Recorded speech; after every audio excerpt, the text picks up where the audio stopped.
Hello, welcome to let's start with Abhilasha Yadav. हम NCERT के 2 chapter कर चुके थे। आज हम जानेंगे नेक्स्ट चैप्टर, थर्ड चैप्टर, मानव व्यवहार के आधार। ह्यूमन का जो बिहेवियर है उसके क्या-क्या बेसिस हैं। इसमें हम इसका इंट्रोडक्शन देखेंगे, उसका जो इवोल्यूशनरी पर्सपेक्टिव है उसके बारे में बात करेंगे, बायोलॉजिकल और जो कल्चरल उसका क्या बेस है उसके बारे में, और बिहेवियर के जो जैविक के आधार हैं उसके बारे में बात करेंगे। नर्वस सिस्टम, एंडोक्राइन सिस्टम, उसकी कैसे स्ट्रक्चर है, उसके क्या फंक्शंस हैं, और बिहेवियर और एक्सपीरियंस के साथ में उनका कैसा रिलेशंस है, इसके बारे में जानेंगे। जेनेटिक्स क्या है, जीन और बिहेवियर के बारे में। जो कल्चरल बेसिस हैं कि व्यवहार का सोशियो कल्चरल निरूपण क्या है उसके बारे में बात करेंगे। संस्कृतिकरण, सोशलाइजेशन, एनकल्चरेशन और एक्लचरेशन के बारे में देखेंगे। तो सबसे पहले हम देखते हैं विकासवादी परिप्रेक्ष्य। जैसा कि हमने देखा है कि जैसे लोग शारीरिक और मनोवैज्ञानिक विशेषताओं में एक दूसरे से अलग होते हैं। लोगों की विशिष्टताएं उनकी आनुवांशिक अक्षय निधि और पर्यावरण की मांगों के बीच इंटरेक्शन का परिणाम होती है, अंतःक्रिया का परिणाम होती है। मतलब कि जो लोगों में इंडिविजुअल डिफरेंसेस होते हैं वो उनके जीन से, उनकी हेरिडिटी से और एनवायरनमेंट के इंटरेक्शन से का जो है वो रिजल्ट होता है। इंडिविजुअल डिफरेंस जो है वो जो व्यक्ति है उसकी बायोलॉजिकल और जो उसका एनवायरमेंटल फैक्टर है उनके इंटरेक्शन का रिजल्ट होता है। इस संसार में जीवों की करोड़ों विभिन्न प्रजातियां हैं जो कई तरह से भिन्न है, एक दूसरे से अलग होती है। जीव वैज्ञानिकों का विश्वास है कि ये प्रजातियां हमेशा ऐसी नहीं थी। ये अपनी पूर्ववर्ती प्रारूपों से आज के रूप में विकसित हुई है। मतलब ये धीरे धीरे डेवलप होती रहती है, पहले ये ऐसी नहीं थी। ऐसा अनुमान लगाया जाता है कि आधुनिक मानवों की विशेषताएं लगभग 2 लाख वर्ष पहले उनके पर्यावरण के साथ लगातार इंटरेक्शन के फलस्वरूप डेवलप हुई है। विकास का तात्पर्य यानी जो डेवलपमेंट है उसका मतलब है कि एक ये एवं कर्मिक जैविकीय परिवर्तन से है जो किसी प्रजाति के पूर्ववर्ती प्रारूपों में पर्यावरण की परिवर्तित होती हुई अनुकूलन की आवश्यकताओं के प्रति उसकी प्रतिक्रिया के फलस्वरूप होता है। मतलब किसी भी स्पीसीज के जो एंसेस्टर्स हैं उनकी एनवायरनमेंट के जो चेंज होता रहता है एनवायरनमेंट में उसके साथ उसकी अडेप्टेशन की जो आवश्यकताएं होती हैं उसकी प्रतिक्रिया के फलस्वरूप होती है। शरीर में क्रियात्मक और व्यवहारात्मक परिवर्तन जो विकास की प्रक्रिया के फलस्वरूप होते हैं इतने मंद या धीमे होते हैं कि सैकड़ों पीढ़ियों के बाद ही दिखाई देते हैं। विकास प्राकृतिक चयन की प्रक्रिया के माध्यम से होता है, यानी कि डेवलपमेंट जो है वो नेचुरल सिलेक्शन की प्रोसेस की से होता है। आपको पता है कि प्रत्येक प्रजाति के सदस्य अपने शारीरिक ढांचे और व्यवहार में बहुत भिन्न होते हैं, मतलब एक दूसरे से अलग अलग होते हैं। जो गुण और विशेषताएं उन प्रजातियों की उत्तरजीविता और प्रजनन की उच्चतर से जुड़ी होती हैं संभवतः वे ही आगे वाली पीढ़ियों में भी जाती हैं। यानी कि जो कि किसी स्पीसीज की है उनकी जो सर्वाइवल के लिए और उनकी जो रिप्रोडक्शन की है वो ही जो चीज उनके लिए जरूरी होती है वही आगे वाली जनरेशन में जाती है। एक पीढ़ी के बाद दूसरी पीढ़ी में जब ये दोहराई जाती है, इनका रिपीटिशन होता है, तब प्राकृतिक चयन उन नई प्रजातियों के विकास को उन्मुख करता है, यानी कि नेचुरल सिलेक्शन के मेथड से ये स्पीसीज का डेवलप होती रहती हैं जो उसे विशेष पर्यावरण के साथ में अत्यधिक प्रभावी रूप से अनुकूलित होती हैं। यह बहुत कुछ आजकल प्रचलित घोड़ों और दूसरे जानवरों के चयनात्मक प्रजनन के समान है। प्रजनक अपनी प्रजाति समूह से योग्यतम और सबसे द्रुतगामी नर एवं मादा घोड़ों को छांटते हैं और उनका चयनात्मक प्रजनन के लिए प्रवर्तित करते हैं ताकि उन्हें योग्यतम घोड़े मिल सकें। मतलब कि ये जो इसमें हम सिलेक्शन करते हैं जो भी ज्यादा क्वालिटी के बेस पे जो भी सबसे ज्यादा योग्यतम है उनको सेलेक्ट करके और उनका रिप्रोडक्शन कराते हैं ताकि जो उनका रिजल्ट आए वो हमें अच्छा मिले। उपयुक्तता किसी जीव की वह योग्यता है जिसके कारण उसका अस्तित्व कायम रहता है और वह अगली पीढ़ी को अपनी जीन प्रदान करता है। क्योंकि जनरेशन में नेक्स्ट जनरेशन में जब जीन जाते हैं तो वो अपने आगे अगली पीढ़ी में जीन ट्रांसफर होते रहते हैं। आधुनिक मानवों के 3 महत्वपूर्ण अभिलक्षण उन्हें अपने पूर्वजों से अलग करते हैं। जैसे सबसे पहले है कि बड़ा और विकसित मस्तिष्क जिसमें संज्ञानात्मक व्यवहार, जिसमें प्रत्यक्षण, स्मृति, तर्कना, समस्या समाधान और संप्रेषण के लिए भाषा का उपयोग करने की अधिक क्षमता। बड़ा और विकसित मस्तिष्क जो सेरेब्रम है जिसमें हम कॉग्निटिव बिहेवियर करते हैं कोई भी, जिसमें कि परसेप्शन है, मेमोरी है, रीजनिंग है, प्रॉब्लम सॉल्विंग है और कम्युनिकेशन के लिए हम लैंग्वेज का यूज करते हैं, उसकी कितनी कैपेसिटी है ये। दूसरा जो है 2 पैरों पर सीधा खड़ा होकर चलने की क्षमता और तीसरा आता है काम करने योग्य विपरीत अंगूठे के साथ मुक्त हाथ, कि जैसे हमारी चारों उंगलियां साथ में है एक साथ और अंगूठा है वो अलग है, तो ये काम करने के लिए है। ये जो कैरेक्टरिस्टिक्स है हमारे पास कई हजारों वर्षों से हैं। फिर बात करते हैं कि हमारे व्यवहार दूसरी प्रजातियों की तुलना में बहुत जटिल और विकसित होते हैं, क्योंकि हमारे पास बड़ा और अधिक विकसित मस्तिष्क होता है। हमारा जो ब्रेन है वो काफी बड़ा है और काफी डेवलप्ड है। ह्यूमन जो ब्रेन है के डेवलपमेंट के प्रमाण 2 तथ्यों से दिया जाता है। पहला, मस्तिष्क का वजन हमारे शरीर के कुल जो वेट है उसका 2.35% होता है और यह सभी प्रजातियों की तुलना में सर्वाधिक है। दूसरा, मनुष्य का जो प्रमस्तिष्क है, जिसे सेरेब्रम कहते हैं, मस्तिष्क के सामने का जो बड़ा भाग है वो मस्तिष्क के अन्य भागों से अधिक डेवलप होता है। यह विकास पर्यावरण की मांगों को परिणाम स्वरूप हुआ है और कुछ व्यवहार इस विकास में स्पष्ट भूमिका निभाते हैं। उदाहरण के लिए बात करते हैं तो आहार ढूंढने की योग्यता, प्रभक्षी से दूर रहना और छोटे बच्चों की सुरक्षा, ये सब जीव तथा उसकी प्रजाति की उत्तरजीविता से संबंधित उद्देश्य होते हैं। वे जैविकीय और व्यवहारात्मक विशेषताएं जो इन उद्देश्यों को पूरा करने में हमारी हेल्प करती हैं। जीन के माध्यम से इन विशेषताओं को अगली पीढ़ी तक पहुंचने में जीव की योग्यता को बढ़ाती है। पर्यावरण की आवश्यकताएं लंबे समय में जैविकीय और व्यवहारात्मक परिवर्तन लाती हैं। जैसे हमें जो हमारा एनवायरनमेंट है उसमें जब चीजें जरूरत पड़ती रहती है तो ये काफी लंबे टाइम में बायोलॉजिकल और उसके जो बिहेवियरल चेंजमेंट होती हैं उसकी वजह से चेंज आता है एनवायरनमेंट में। फिर नेक्स्ट बात की जाती है कि जैविकीय और सांस्कृतिक मूल।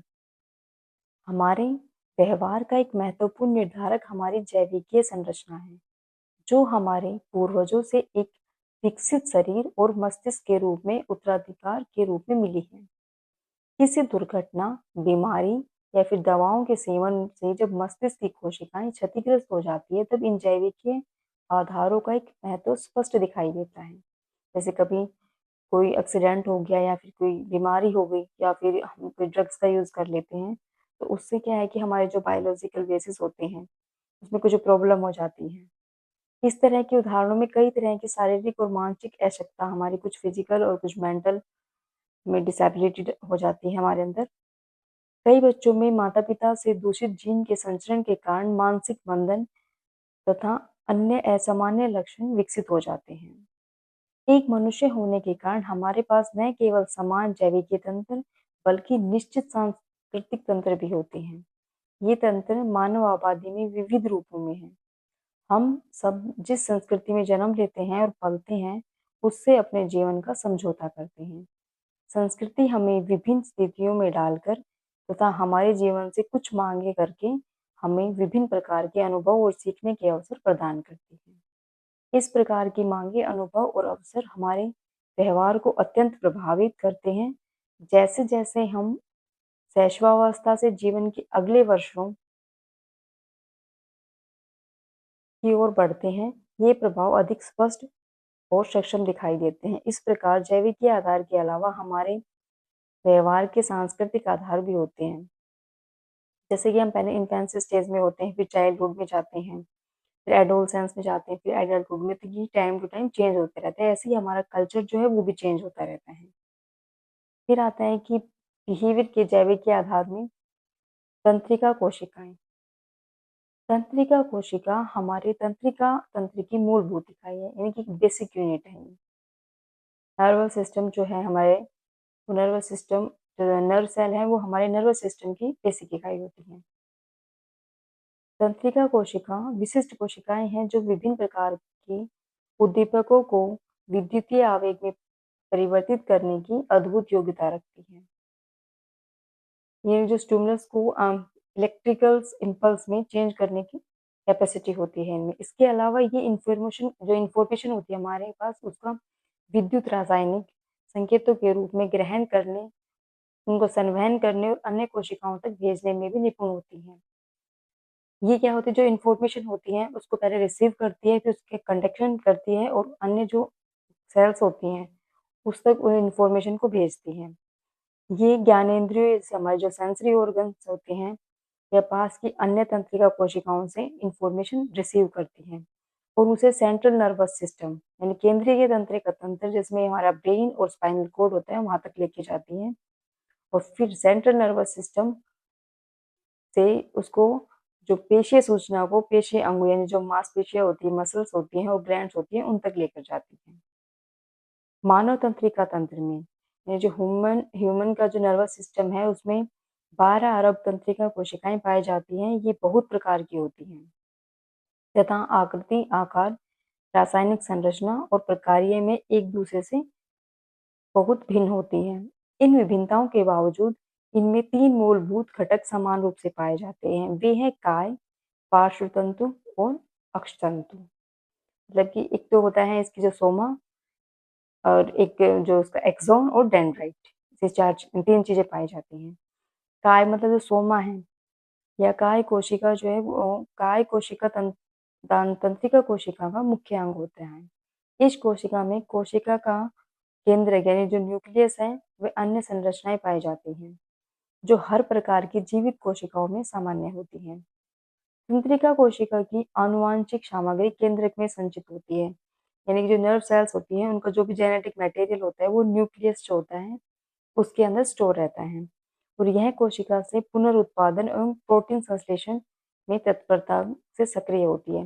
जैसे कि जो भी सेल्स होती हैं उनका जो रिप्रोडक्शन करना है या प्रोटीन सिंथेसिस होना है उसमें ये रेडी रहता है और उसको एक्टिव करता है। तंत्रिका कोशिका का अधिकांश कोशिका द्रव्य यानी जो साइटोप्लाज्म है वो सोमा सेल में होता है। फिर जो डेंड्राइट है यानी जो पार्श्व तंतु है वो शाखाओं की तरह से की विशिष्ट संरचना वाले होते हैं जो काय कोशिका से निकलते हैं। ये तंत्रिका कोशिका के ग्रहण करने वाले सिरे होते हैं। इनका कार्य निकटवर्ती तंत्रिका कोशिका से या सीधे संवेदी अंगों से आने वाले तंत्रिका आवेगों को ग्रहण करना होता है। जो भी हमें बाहर से जो भी मतलब कोई भी नर्व आ रही है, नर्व इम्पल्स आ रहे हैं, उनको रिसीव करना होता है, वो हम डेंड्राइट के थ्रू कहते हैं। और डेंड्राइट में विशिष्ट ग्राहक होते हैं, मतलब जो कुछ एक ऐसे स्पेसिफिक रिसेप्टर होते हैं जो किसी भी विद्युत रासायनिक या फिर जैव रासायनिक संकेत के मिलते ही एक्टिव हो जाते हैं।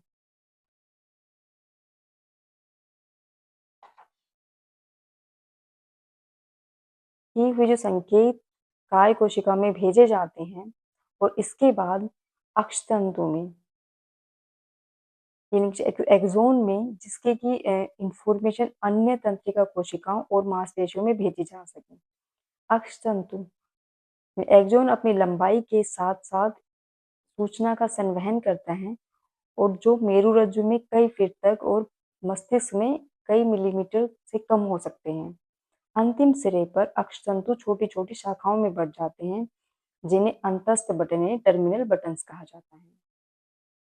इसमें अन्य तंत्रिका कोशिकाएं इसमें अन्य तंत्रिका कोशिकाओं जैसे ग्रंथियां और मांसपेशियों में इंफॉर्मेशन भेजने की कैपेसिटी होती है।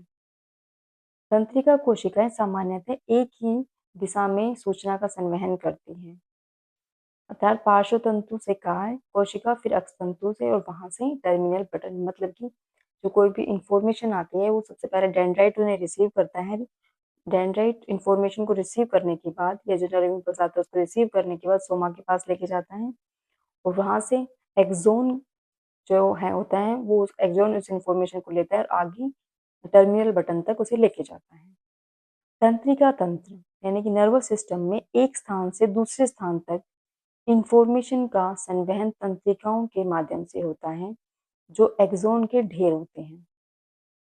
तंत्रिकाएं मुख्यतः दो प्रकार की होती हैं, संवेदी तंत्रिकाएं और पेशीय तंत्रिकाएं, यानी कि सेंसरी और मोटर।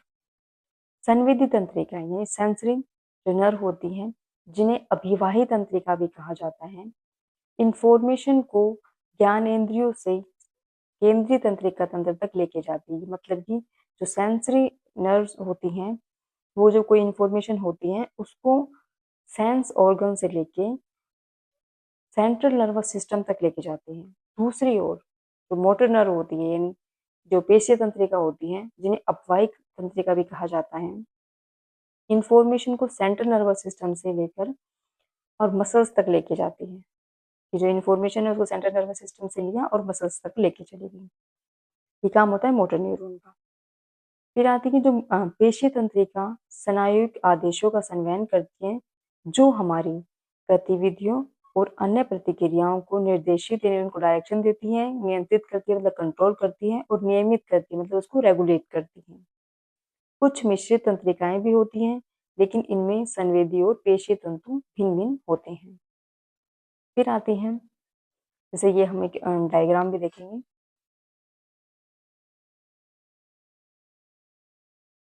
ये है हमारे पास एक नर्व सेल है, उसकी स्ट्रक्चर है। तो ये जो है हमारे पास जो पार्श्व तंतु है, मतलब कि डेंड्राइट होती है जहाँ से इंफॉर्मेशन आती है। ये बीच में इसका सोमा होती है, यानी कि सेल बॉडी होती है, जिसके अंदर ये न्यूक्लियस होता है, जिसमें जो सभी इंफॉर्मेशन होती है वो स्टोर रहती है। फिर ये जो है उसका एक एक्सोन है जो इंफॉर्मेशन आगे लेके जा रहा है, और एक्सोन से जहाँ से इंफॉर्मेशन जा रही है, यहाँ पे एक माइलिन शीथ लगा हुआ होता है, और फिर इसके जो बीच में ये स्पेस होता है, ये रनवियर की नोड होती है, और फिर ऐसे आगे जाके ये ऐसे एक्सोन से इंफॉर्मेशन जाती है और लास्ट में टर्मिनल बटन्स आ जाते हैं, और आगे उसे दूसरा मतलब डेंड्राइट होते हैं जो दूसरे वाले में वो इंफॉर्मेशन को जो रिसीव करने के लिए रेडी रहते हैं। अब आते हैं हमारे पास तंत्रिका आवेग यानी कि नर्व इम्पल्स। तंत्रिका तंत्र में इंफॉर्मेशन जो होती है वो तंत्रिका आवेग के रूप में प्रवाहित होती है। जब उद्दीपक ऊर्जा ग्राहकों तक पहुंचती है तब तंत्रिका समर्थता में विद्युत परिवर्तन होने लगते हैं।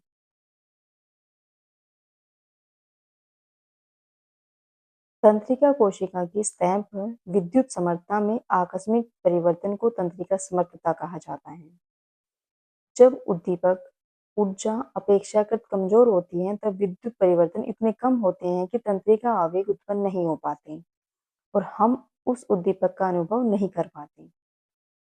यदि उद्दीपक ऊर्जा अपेक्षाकृत सशक्त होती है तो विद्युत आवेग उत्पन्न हो जाते हैं और केंद्रीय तंत्रिका तंत्र की ओर संवाहित होते हैं। तंत्रिका आवेग की शक्ति को उसका उत्पन्न करने वाले जो उद्दीपक की शक्ति पर निर्भर नहीं करती। तंत्रिका तंतु पूर्ण या शून्य यानी ऑल और नन फिनोमेना भी काम करते हैं। इसका तात्पर्य यह है कि वे या तो पूरी तरह से अनुक्रिया करते हैं या फिर बिल्कुल भी नहीं करते। तंत्रिका आवेग की शक्ति तंत्रिका तंतु के साथ साथ स्थिर रहती है। फिर आती तंत्रिका कोश संधि यानी कि नर्व सेल जंक्शन। तंत्रिका तंत्र में कोई सूचना एक स्थान से दूसरे स्थान तक एक नर्व इम्पल्स के रूप में संचारित होती है। एक अकेली नर्व सेल तंत्रिका आवेग को अपने अक्षतंतु की लंबाई भर तक की दूरी तक लेके जा सकती है। जब किसी आवेग को या कोई इम्पल्स को शरीर के दूर के हिस्से में भेजना होता है, तो इस प्रक्रिया में कई तंत्रिका कोशिकाएं भाग लेती हैं। इस प्रक्रिया में एक तंत्रिका कोशिका बहुत विश्वसनीय तरीके से सूचना को अपने निकटवर्ती तंत्रिका कोशिका में भेजती है। पूर्ववर्ती तंत्रिका कोशिका के अक्षतंतु से के जो संकेत दूसरी तंत्रिका कोशिका के पार्श्व तंतु से प्रकार्यात्मक संबंध या जो फंक्शनल रिलेशन बनाता है, उसको नर्व सेल जंक्शन कहा जाता है।